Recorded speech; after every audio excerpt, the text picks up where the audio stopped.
based on real events, and so much of it is real, because I did a lot of research after watching it. Of course. And, but you were the first person who really learned about this story. Take us through the origin of this movie. So I received a scissor reel from my fellow producers, Peter Guber and Kerry Seelig, and they said, listen, we know you must be bombarded with so many films, but we think that you would be so great to produce this film. It's such an important story. It's a true story. And I said, okay, well, give me a minute. And Kerry kept saying, no, just look at the scissor reel. Take 5 minutes of your life. Not this Kerry, the other Kerry. Yeah, the Kerry Seelig. And I watched it and I thought, what? And then I got full body chills. And then I sent it to my mom. And my mom was like, this link is broken. This is not working. And I said, okay, I'll drive to your house and I'll show you. Just click on the link. And then when I showed my mom, she said, you must tell this story. I've told you about Charity Adams. I said, Mom, I didn't know about the 688. I didn't know about the whole battalion. She said, there's an entire story here, and it's a great American story. And if you have a chance to tell the story, Nicole, you owe these women, this is what you owe them, their story. And if you can put it on film, I will support you. And I said, okay, done. And you reached out to Tyler. I reached out to Tyler. And basically, Tyler, it was just a matter of days when you were, I understand, you can correct me if I'm wrong, were you on a plane, you got on a plane and sat down with Lena Darricott King in Las Vegas. Did you know much about this well, I want to hear about that and what that was like, because I guess she was 99 years old when you met with her, but had you heard about the 6888 prior to your meeting with Lena, or prior to Nicole telling you the story? No, I hadn't heard anything. She said, which is crazy, isn't it? Right. How do we not know the story? But then I found out why in my research. So when she sent me the scissor reel, I go, okay, this can't be real. There were 855 black women in Europe during World War II, and we don't know it. How is this possible? So, and yeah, Kerry Seelig and Carlota, who are also producers on the film, they were like, listen, yes, and there are some surviving members, and there's one in Vegas, and I was in LA at the time, so she's Vegas, okay, that's right, I'm gonna go see her. They tell me she's 99, okay, I'm going right now, because she's 99. And I go there expecting to, I don't know what I'm expecting. I'm just thinking, okay, she's 99, maybe a nurse will bring her in and she'll sit next to me and I'll try to glean whatever I can from her. I don't know what her memory's gonna be like. So this woman comes down the stairs, full makeup, hair, everything done. She comes and sits across from me. I'm thinking, okay, is this her nurse? She goes, no, I'm Lena King, how are you? I was like, wow. And she's living by herself in a house, alone, right? Still dancing, still driving at 99. So we sit down, we start talking, and I start talking about the 6888, and I ask her, I say, tell me about the story. And she said, well, there was a young boy named Abram, and 80 years of emotion was still in her eyes. She teared up. And I thought, oh, that's the way into the story. So the Abram story is real. That's the reason she wanted to fight and join the army. She wanted to just, there's some other parts to it too that aren't in there, but Abram's, oh, this is too much information, but Abram's parents were gonna pay for her to go to college, but when he died, they just disappeared. They didn't want to do anything. And she's like, I'm going to fight Hitler. And she wanted this moment to just have the closure. But her memory, her recall, when she started telling me the story and how they did it and what they did and how they figured things out, I was blown away. So I'm working with this historian, and I say... The article it was based on, who said the Naval War College, right? That guy. Kevin Hymel, and I said, here's what she's saying. And he goes, oh yeah, that's all accurate. She's telling you accurate story at 99 years old. She's fantastic. I mean, so much of the film, I was watching, I was like, that can't be real. Oh, they just kind of gilded the lily on this whole Abram thing. So the Abram thing is real. The Over My Dead Body speech is real. The asshole general is real. I mean, the chaplain to spy on them is real.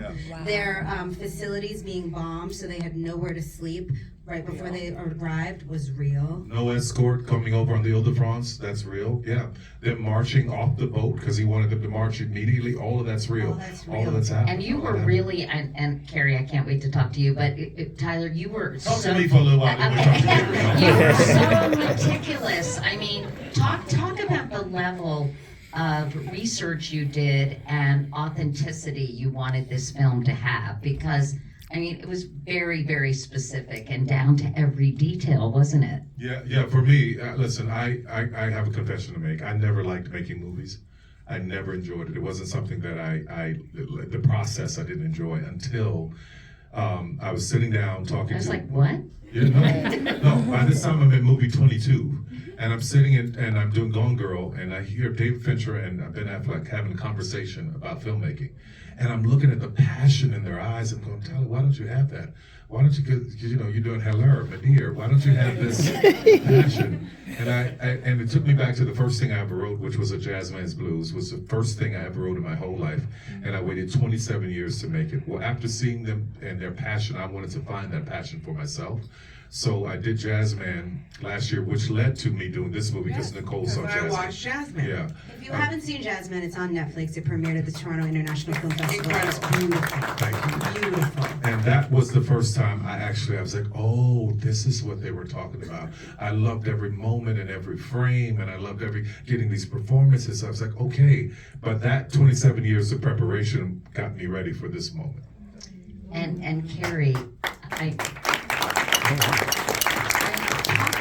talk about this role. I mean, you were amazing in it, and talk about how much of an honor this was for you to play Major Charity Adams, who I guess was a lieutenant colonel by the time she retired. But just tell us about what the role was like for you. It was a dream. It was a dream to be able to play this absolute hero and to get to do it with people that I love and admire. I mean, Tyler and I have been friends for over a decade, and so I feel like that trust that we've built as friends really allowed me to push myself into doing something I'd never been able to do before.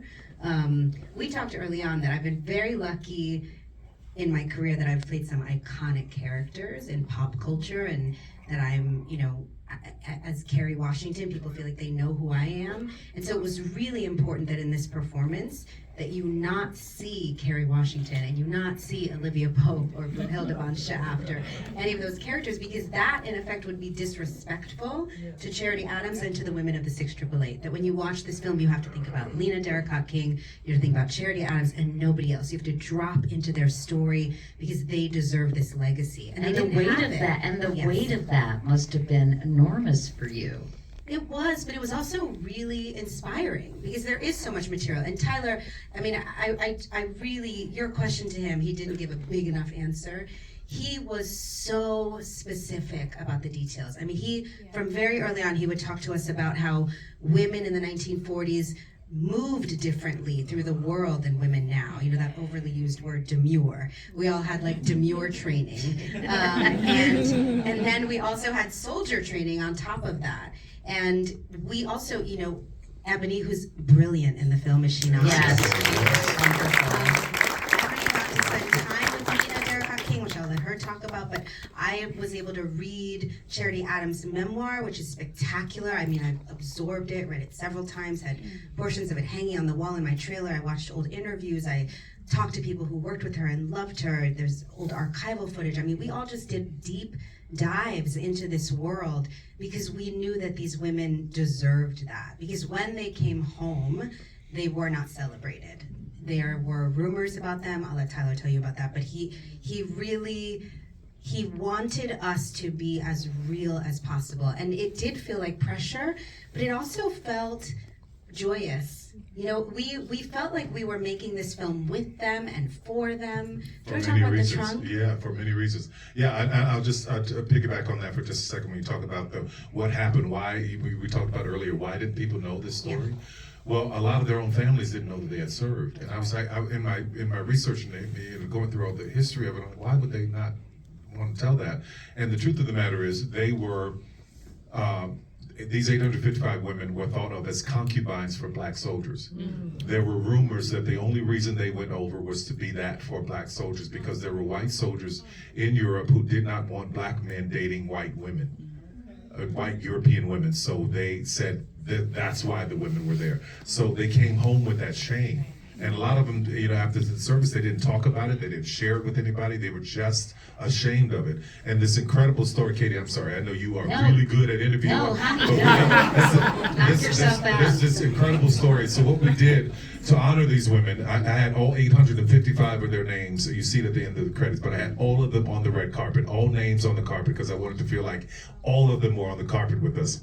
And there was this journalist who thought, Kerry, there was this woman who her great aunt had served in the army, and she never wanted to talk about it. She said, we keep trying to ask her questions, and she never answers questions. She won't tell us stories. She won't give us details. On the off chance that her great aunt may have been part of the battalion, she went to look at this sign, and there was her great aunt's name among the 855 women. She burst into tears on the carpet, because it was like the family could now shake off the shame. There was no reason for shame. We were giving the family their legacy back, their truth back. We were telling the story of how her great aunt was a hero, but nobody lifted her up and celebrated her. She's having this process like right on the carpet at the premiere. So it felt like they are with us every step along the way.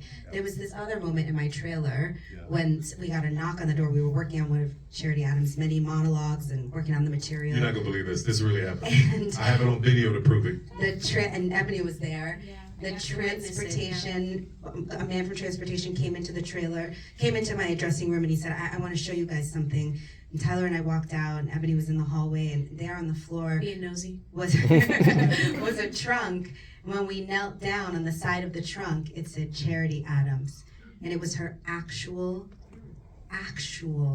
army trunk. So where was it? Where was this when He got it at auction. He had bought it at auction. Yeah. Wow. White guy who just had loved World War II. He had bought it at auction, and he bought it to me saying, hey, I hear you doing the 688. Well, I bought this, and it's her. We're rehearsing her Charity lines. Adams. And her name there, we opened it up, her uniform. Kerry had just read about her victory garden. There was a branch from her tulip tree inside of it. I mean, I call it God wings because these women showed up. Yeah. They Do you still constantly showed up. do you have that trunk? I What- do. Yeah. She don't have it. I have it. I do. And Kerry, another serendipitous thing happened, and Ebony, don't you worry, I'm getting to you, but another serendipitous thing happened where you did like an Instagram series, Yeah. and you played Lena. So this is the perfect transition to you because Tyler sent me a message saying, take a look at this link. I think it's something we can work on together. And I was like, I'll get back to you on Monday. I'm It busy. was a Friday. I had a lot going on, and I said I want to give it my undivided attention. I'm going to take a look at it and call you on Monday, first thing Monday. So that weekend, I was doing a bunch of photo shoots and interviews and stuff, including a shoot I used to do on Instagram called Black Herstory, where I would dress up as Rosa Parks and Grace Jones. And my social media director, Emily Kitching, sent me an article about the 688 and a picture of Lena Darracott King. And so I was like, let's do it. So I dressed up like her. We rented a costume. I dressed up on Instagram like Lena, and I thought, well, she was 17, so I'm not going to play her in a movie. She looks fantastic in the pic. Please go see it. But wouldn't it be cool if somebody made this movie?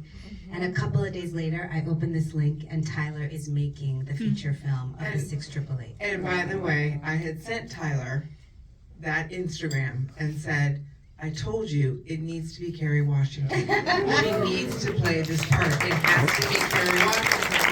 And then the God wink, again, another God wink, I said, Tyler, she already posted something on the 6888. He said, no. I said, yes. And I sent it to him, and I said, keep calling her. He said, she said she'll get back on Monday. I was really grateful because he said that, although I knew I was not right to play a 17-year-old soldier, he said, I would love for you to play their captain, Captain Charity Adams. Who was 26. Who was 26. But the right, brilliant genius was chosen to play Lena Darracott King. Ebony Yeah, Obsidian. Ebony, talk about your time with Lena.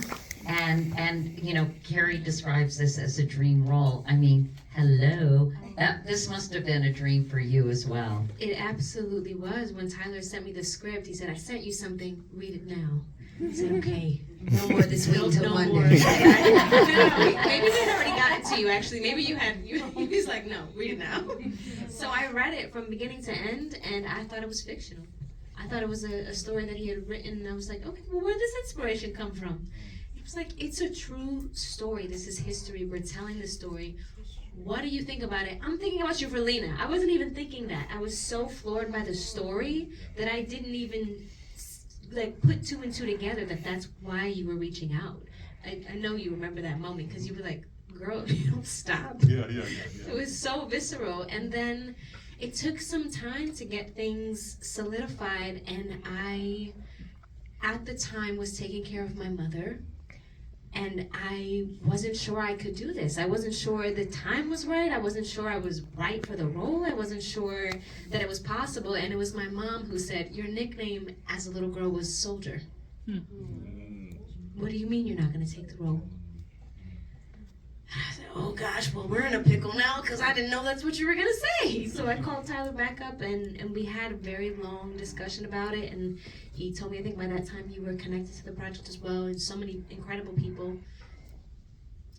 I was terrified because this was my first real person who was still breathing. And from what Tyler had sent me, you sent me a clip. I don't know if you remember that. You sent me a clip of sitting down with her in that conversation where she spoke about her mother in the same way that I speak about my mother and the garden that she has and how she fed the community and the type of women that she came from and just how much joy she had. A woman who was 99 at the time of that video, who had outlived both of her husbands and both of her children, and lived through World War II and segregation and Jim Crow and all of these things that I read about in my history book, except for the 6888, by the way, right? And I said, oh my goodness, this is so much bigger than me. Yeah. If I could just sit down with her for 5 minutes, I think I can suss through this and be okay. And so I flew out to Vegas and met her on her 100th birthday. And she was so excited to see a stranger walk in her room. And I was scared for that. And they said, hi, this is Ebony. She said, hi, Ebony. And then they said, Lena, this is Lena. I said, I thought her name was Ebony. She said, no, this is Lena in the movie. And she just was glowing so much more than she was the What she second said was, before. you're pretty, you could play me. She said that to her nurse when I was out of the room. So I did hear that, which was a very high compliment because you saw a picture of her and you dressed up. She was so gorgeous so till the very beautiful. end, by the way. So beautiful. So stunning and just full of so much pride and joy that this story was finally being told. 80 years later, she always spoke about the battalion as a unit. She never really spoke about herself singularly unless she was speaking about Abram. And I ended up spending the whole day with her and her friends who were 20, 30 years younger than her and all of her family. And it was the best gift I could have had for this role. You know, the movie was also at times obviously so enraging. You know, I wanted to reach into the screen and just kick that general in his privates. He was so That's good. horrible. I mean, he was so disgusting, and of course, all the other men and who were so rude and insulting. And I'm just curious what that was like, filming those scenes when you think about it, you know, not that long ago. No. And it just filled me with such rage. Yeah, and the thing about it is, here's the thing: racism for these women was very different because they didn't have laws to protect them. They didn't have anything to help them fight or anywhere to go. They had to endure it. You know, and if you look at the two generals, there's General Holt. He was kind of an amalgamation of a bunch of men that they were dealing with. But General Lee, who's mentioned, you see his kindness and his smiling. In real life, General Lee was on their side. So there were people who were helping them and championing them and cheering for them who were not black. So I wanted to make sure that as I was telling the story and staying accurate to as much as I could, I took a lot of liberty at the end, and I'll tell you why. The championing them, I wanted to celebrate those people. But yes, to hold that level of dignity and class and grace when he says the N-word to her and she jumps up, well, I will, and she said, you will do nothing. You know, you don't let them bait you. It was the dignity that these women carried that was just astonishing to me. So I wanted to make sure that was shown. For sure, yeah. But as I mentioned earlier, she did say over my dead body. Over my She dead body, did. yeah. So she was 26 years old, and she said to her superior officer, to a general, in the army over my dead body. And in real life, in the film, he threatens to court-martial her. In real life, she was court-martialed. But because, as she says in the film to the chaplain, I have learned the rules and the laws of this army inside and out, she was able to win her court-martial. She did not leave the army. She maintained her status. She went on to work at multiple degrees in the GI Bill. She was just extraordinary. But when I think about the courage to be 26 years old, to say that to your superior officer, I keep saying when I was 26, I couldn't command myself, never mind 855 women overseas for the first time. But that was so powerful, Yeah, Kerry, but that- also, I have to say, I love that you wanted to reach through the screen and kick those guys, because also I'm grateful to those actors. Dean Norris is a lovely, extraordinary human being. He's a great actor, It great was hard for person. him. It And was hard he for him. had the courage to step into, to hold that evil in his body. And I'm so grateful because in that scene, every moment that he's so flippantly disrespectful, he stirred up in me like an ancestral anger. Yeah. It was like you're playing tennis with your peer as an actor, right? And I'm thinking, half of my brain is thinking, oh, thank God he's going there. Thank God he's giving me this. And the other half is saying, I'm gonna kill this motherfucker, right? Like, you're just so, it Kerry, was did so you just say exciting. motherfucker? It's Oh so yeah, we're exciting. repurposing this for my podcast, so I'm gonna have to bleep this out. You can beep I love it. it. Bleep it. And it seemed like it was so much fun. I loved all the actors, and I wish that I could meet all of them. Are any of them here tonight, or no? No, I think, are any of the actors here? I think we're all up here. I love Most of them don't live in New York as well, I will say. Yeah, I love the women, and it must have, what was that experience like, Ebony, for you? Being surrounded by these extraordinary women who were part of the movie. It was a lot of women for me. It was a lot. I had a great time though. You had a great time. No, it was phenomenal because interestingly enough, we are all from very different places, which is exactly what the battalion was. All of these black women in America coming together from Georgia, from New York, from Philadelphia. And there were from other all women of these color places. too, right? I read there Latinas, were yes. Afro-Latinas. Yes, yes. Yeah, as well. So they stood together, and to have all of these women come, also mixed race. There were also mixed race women who Sarah is on the cast as well, and she spoke so eloquently about that the other day. And that was beautiful because everyone showed up knowing how important this story was. And even for those who it was a first film or, a first film of this magnitude, which for me, that definitely was the case. We knew the assignment, we felt the burden of it, but we turned the burden into bread, into fuel, into something that we could use the same way that these young ladies did. 17? I couldn't even tell you what I was doing at 17 years old. I'm not, I don't have a great line, like I couldn't command myself, but I was 17. I was 17 to have the bravery to step into that space. All of us, I feel like, stepped into this space with so much gratitude also for what these women laid as groundwork for us. There wasn't really any room to not move with the learned grace that you allowed by bringing in Debbie Allen, by bringing in all of these people who helped us embody these young women. And can I say, to not just black women, there were Jewish women who helped us make this movie, white women who helped us make this movie. I'll be remiss to not mention Diane Warren, who wrote the song, The Journey. When I heard the song, first of all, Diane is one of the most incredible artists, musicians that I've ever heard. Just listening to her, some of the songs, she was my favorite songs that in life she's written. So to hear The Journey and have her, Gabby, sing that song with the fullness of it all, when I first heard it, I was like, oh my God, this is the song for the end of the movie. So it was a collective effort, and I was just a dude around a bunch of women trying to make it all work out. I'll say this, Katie. Tyler and I, in the very beginning, before we even cast everyone, said, we owe these women their celebration. And we are all free, all of us in this room right now, because so many people, white, black, Asian, brown, everybody around the world have sacrificed, and they have died over hundreds of years for all of us to be sitting here right now in freedom, in peace, and in love. And the least we can do, thank you, the least we can do is tell their stories. The least we can do is tell their stories and celebrate them and honor them. I've been saying on this whole tour, I want to live my life. I want to live my thank you. My life is my thank you. What I do with my life is my thank you to everyone. I don't care if it was a white man, black woman, whatever.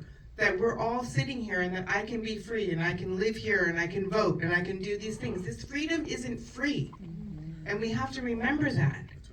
And it took all of us, and I kept telling Tyler, every time he was getting on my nerves, I was getting on his nerves, I said, Tyler, this is about the women of the SIG-AAA. And we are going to tell this story. And this is bigger than us. This is not about us. This is about them. And I thought it was lovely that you dedicated the film to your parents. She was a surprise. I didn't know. She didn't even know, and I because didn't know. at the time, her coming through this tragic, horrible, awful moment with the death of her mother, and her mother being at the forefront of telling her all about this and educating her all this woman's story is fascinating. Sometimes I'm sitting there talking to Nicole, and she just randomly talking like, you know how you say, oh, I went to the store and bought a loaf of bread. She's like, oh yeah, my godfather Quincy Jones, and we went there, and then he was talking to Gershwin, and then Muhammad Ali was in the pool, and I'm just like, what are you saying?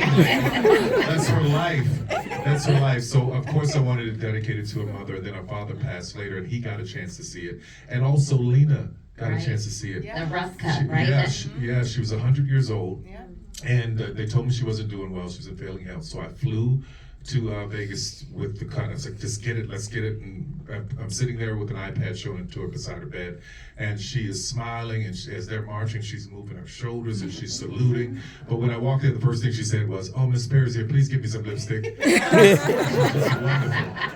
And the liberty that, and what I didn't say earlier, the liberties that I took at the end, the creative license I took at the end, that salute didn't happen.